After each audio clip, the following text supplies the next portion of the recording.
Foil للذین یکتبون الکتاب بایدیہم، تو اصل ہلاکت اور بربادی اور ویل کے بارے میں بعض روایات یہ بھی آئی ہیں کہ وہ جہنم کا وہ طبقہ ہے جس سے خود جہنم پناہ مانگتی ہے، سخت ترین.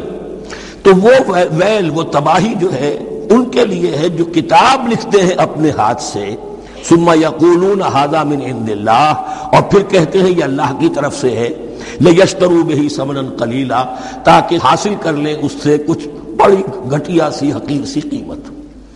یعنی فتویٰ نویسی جس کا معاملہ ہے. اب کوئی شخص آیا، اس نے ایک رائے پوچھی، انہوں نے اپنا جو بھی ہے وہ لکھا اور کہا یہی دین کا تقاضا ہے، بس یہی علم ہے، یہی اللہ کی بات ہے. اب اس میں کتنا کچھ واقعتاً انہوں نے صحیح بات کہی ہے، کتنی ہٹ درمی سے کام لیا ہے، کتنی کسی رشوت کے مبنی کو رائے دی ہے، خود بدلتے نہیں قرآن کو بدل دیتے ہیں، ہوئے کس درجہ فقیہان حرم بے توفیق. تو یہ ان کے علماء کا کردار تھا. ثم یقولون ھذا من عند اللہ لیشتروا بہ ثمنا قلیلا فویل لہم مما کتبت ایدیہم، تو ہلاکت اور بربادی ہے ان کے لیے اس چیز سے کہ جو ان کے ہاتھوں نے لکھی. وویل لہم مما یکسبون، اور ان کے لیے ہلاکت اور بربادی ہے اس کمائی سے جو وہ کر رہے ہیں. یہ سارا دھندا جو ہے فتویٰ فروشی کا اور دین فروشی کا، اس کے لیے تباہی وہ اپنے لیے مول لے رہے ہیں، اس سے کوئی ان کو اللہ تعالیٰ کے ہاں کوئی اجر و ثواب نہیں ملے گا. وقالوا، اب یہ آگے امانی، وقالوا لن تمسنا النار الا ایاما معدودہ، وہ کہتے ہیں ہمیں تو آگ چھو ہی نہیں سکتی، ہاں گنتی کے چند دن.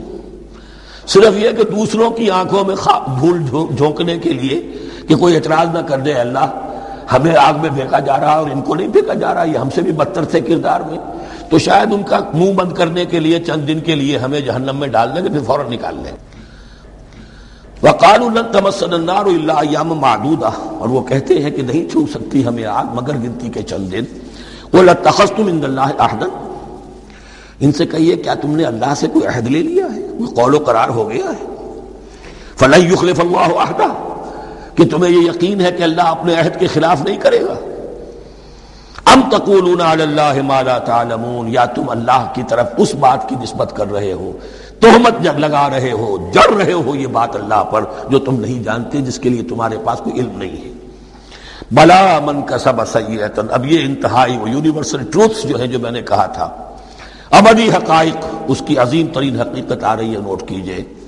بلا، کیوں نہیں، من کسب سیئۃ، جس شخص نے جان بوجھ کر ایک گناہ کمایا، لیکن گناہ بڑا، کبائر، صغائر نہیں. سیئۃ، یہ اس کی جو تنکیر ہے وہ ایک کا فائدہ بھی دے رہی ہے اور تفخیم کا بھی.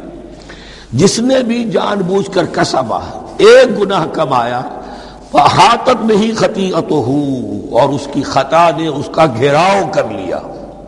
یعنی ایک ہی گناہ ہے، سود کھا رہا ہے، باقی نماز ہے، تہجد ہے، یہ ہے وہ ہے، لیکن اس ایک گناہ کی برائی بھی اتنی اس کے گرد جو ہے چھا جائے گی کہ پھر اس کی یہ ساری نیکیاں ختم ہو کر رہ جائیں. ایک گناہ. بلا من کسب سیئۃ واحاطت بہ خطیئتہ فاولئک اصحاب النار هم فیہا خالدون. اس میں ہمارے مفسرین نے یہ لکھا ہے کہ اس کی خطا کاری اتنی اس کے اوپر چھا جائے کہ ایمان کا کوئی اثر باقی نہ رہے. اور المعاصی برید الکفر، یہ علماء کے ہاں اصول ہے کہ یہ جو گناہ ہوتے ہیں یہ ڈاک ہے کفر کی، ہوتے ہوتے گناہ پر مداومت اگر اس پر چلتا ہے تو اصل میں ہوتے ہوتے ہوتا یہ ہے کہ اسے پتہ بھی نہیں ہوتا، وہ اپنے آپ کو مسلمان سمجھتا ہے، اندر سے ایمان ختم ہو چکا ہوتا ہے. دیمک کی طرح جو ہے وہ دروازے کی چوکھٹ جو ہے کھائی گئی، اوپر صرف ایک ونیئر لگا ہوا ہے جو نظر نہیں آ رہا. یہ عقل جو ہے اللہ نے دیمک کو بھی دی ہے کہ چھوٹی سی چھپٹی چھوڑ دینا تاکہ دھوکہ کھاتے رہیں لوگ گھر والے، باقی یہ کہ اندر سے کھوکھلا کر دیا. اولئک اصحاب النار، یہ آگ والے ہیں، ہم فیہا خالدون، جو اس میں ہمیشہ ہمیشہ رہیں گے. یہ ہے قاعدہ کلیہ، قرآن کا قطعی اور ابدی فیصلہ. والذین آمنوا وعملوا الصالحات، ہاں اس کے برعکس جو لوگ ایمان لائیں اور نیک عمل کریں. اب نیک عمل میں ہر شخص نے اپنا اپنا نظریہ بنا رکھا ہے. مراد نیک عمل قرآن مجید کا کیا ہے؟ دین کے سارے تقاضوں کو ادا کرنا، وہ نیک عمل ہوگا. آپ نے ایک نیکی لے لی، یتیم خانہ کھول دیا، بڑی فاؤنڈیشن بنا دی، بیواؤں کا انتظام ہو رہا ہے، لیکن کاروبار میں سودی لین دین ہے، جھوٹ ہے، فریب ہے، دھوکہ ہے، سب چل رہا ہے۔ تو یہ نہیں ہے۔ دین کے تقاضے یہ بھی ہے کہ دین کو قائم کرنے کی جد و جہد میں لگو، اس کی شرائط پوری کرو۔ تو فرمایا والذین آمنوا وعملوا الصالحات اولئک اصحاب الجنہ ھم فیہا خالدون، وہ ہے جنت والے اور وہ اس میں ہمیشہ ہمیشہ رہیں گے۔ وَإِذْ أَخَذْنَا مِيثَاقَ بَنِي إِسْرَائِيلَ لَا تَعْبُدُونَ إِلَّا اللَّهَ، اور یاد کرو جب کہ ہم نے بنی اسرائیل سے عہد لیا تھا تم نہیں عبادت کرو گے کسی کی سوائے اللہ کے، وَبِالْوَالِدَيْنِ إِحْسَانًا، اور اس کے ساتھ دوسرا حکم، اور یہ اہم مقام ہے کہ اللہ کے حق کے فوراً بعد والدین کے حق کا ذکر قرآن مجید میں 4 مقامات پر آیا، ان میں سے ایک مقام یہ ہے وَبِالْوَالِدَيْنِ إِحْسَانًا، والدین کے ساتھ نیک سلوک کرو گے، وَذِي الْقُرْبَى، اور قرابت داروں کے ساتھ بھی، وَالْيَتَامَى، اور یتیموں کے ساتھ بھی، وَالْمَسَاكِينَ، اور محتاجوں کے لیے بھی، وَقُولُوا لِلنَّاسِ حُسْنًا، اور لوگوں سے اچھی بات کہو، اچھی بات کہو، صحیح بات کہو، امر بالمعروف کرتے رہو، نیکی کی دعوت دیتے رہو، وَأَقِيمُوا الصَّلَاةَ وَآتُوا الزَّكَاةَ، اور نماز قائم کرو، قواعد قائم رکھو اور زکوٰۃ ادا کرو گے، یہ گویا کہ معاہدہ ہو رہا ہے۔ ثُمَّ تَوَلَّيْتُمْ، پھر دیکھو تم نے اس سے پیٹھ موڑ لی، إِلَّا قَلِيلًا مِّنكُمْ، سوائے تم میں سے تھوڑے سے لوگوں کے، وَأَنْتُمْ مُعْرِضُونَ، اور تم ہو ہی پھر جانے والے، تمہاری یہ عادت گویا کہ طبیعت ثانیہ ہے۔ اب ایک خاص مثال آ رہی ہے، اس کے بعد پھر ایک بہت بڑا یونیورسل ٹروتھ آئے گا۔ مثال کیا ہے؟ اللہ نے ان سے ایک عہد لیا تھا، وَإِذْ أَخَذْنَا مِيثَاقَكُمْ، ہم نے تم سے یہ عہد بھی لیا تھا، لَا تَسْفِكُونَ دِمَاءَكُمْ، دیکھو اپنا خون نہیں بہاؤ گے، یعنی آپس میں جنگ نہیں کرو گے، لڑو گے نہیں، تم بنی اسرائیل ایک وحدت بن کر رہو گے، جیسے کہ قرآن مجید میں آیا ہے انما المؤمنون اخوۃ، تم بھائی بھائی ہو، لا تسفکون دماءکم، اپنا خون نہیں بہاؤ گے، ولا تخرجون انفسکم من دیارکم، اور نہ ہی تم نکالو گے اپنے کچھ لوگوں کو ان کے گھروں سے۔ اب یہاں مجھے وضاحت کرنی پڑے گی ورنہ بات سمجھ میں نہیں آئے گی کہ جب حضرت یوشع ابن نون کی سرکردگی میں بنی اسرائیل نے فلسطین کو فتح کرنا شروع کیا، اور سب سے پہلے جیریکو فتح کیا گیا شہر، اس کے بعد جب سارا فلسطین فتح کر لیا تو انہوں نے ایک مرکزی حکومت قائم نہیں کی، 12 قبیلوں نے 12 حکومتیں بنا لی، جیسے 12 چشمے تھے پانی کے ویسی 12 حکومتیں۔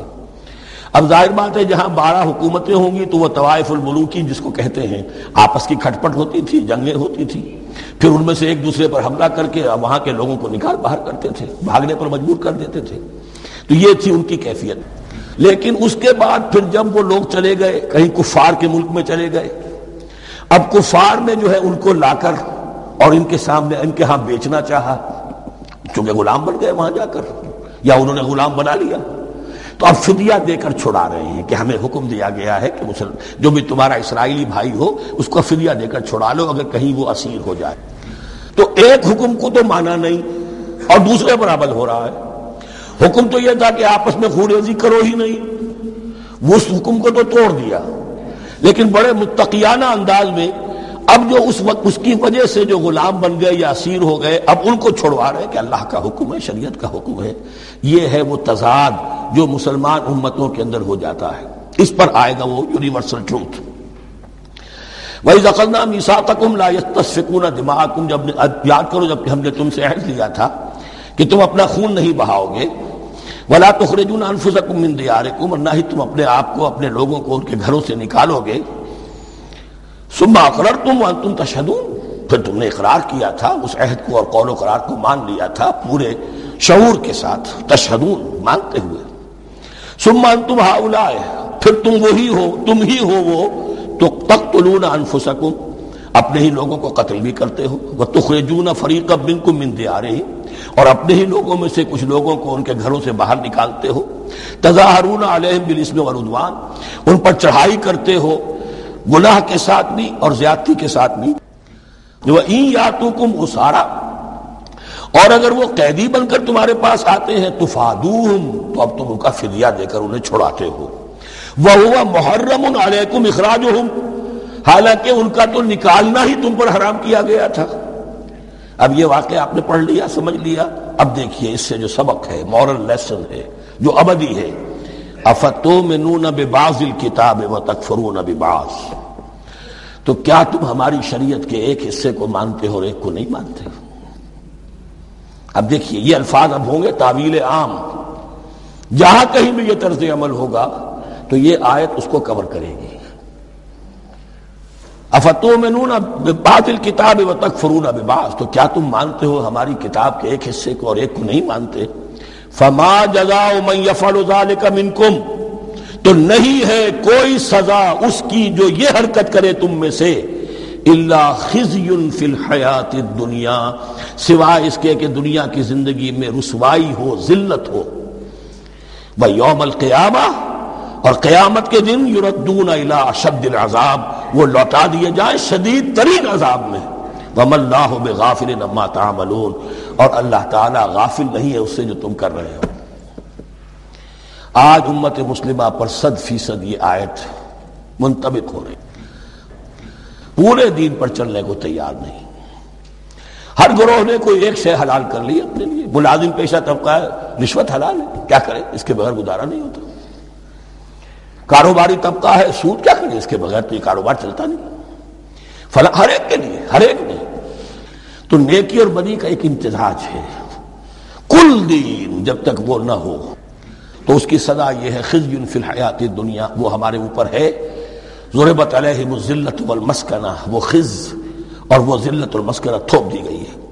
باقی رہ گیا قیامت کا معاملہ. ویوم القیامت یردون الی اشد العذاب، شدید ترین عذاب میں. تو اپنے طرز عمل سے تو ہم اس کے مستحق ہو گئے ہیں. باقی اللہ تعالیٰ کی رحمت جو ہے دستگیری فرما لے، اس کا اختیار ہے. لیکن دھمکی کا پھر انداز دیکھیے، وَمَا اللَّهُ بِغَافِلٍ عَمَّا تَعْمَلُونَ، اللہ غافل نہیں ہے اس سے جو تم کر رہے ہو. ہر سال عمرہ فرما کے آ رہے ہیں، کس رقم سے فرما کر آ رہے ہیں یہ اللہ کو معلوم ہے. یہ حلال سے کمائی تھی یا حرام سے؟ رمضان مبارک میں حرم میں پہلی صف میں جگہ ریزرو کرائی ہوئی ہے سیٹھ صاحب نے، اور وہاں کے شرطوں کو بھی رشوتیں دیتے ہیں. اور وہ سمجھتے ہیں کہ ہم تو سارا نہا دھو کر آ گئے، سال بھر جو بھی حرام کمائی کی تھی سب پاک ہو. اللہ نا واقف نہیں ہے. اللہ تمہاری داڑھیوں سے دھوکہ نہیں کھائے گا، اللہ تمہارے اماموں سے اور ابا اور قبا سے دھوکہ نہیں کھائے گا. He knows you through and through. He sees you through and through. وَمَا اللَّهُ بِغَافِلٍ عَمَّا تَعْمَلُونَ.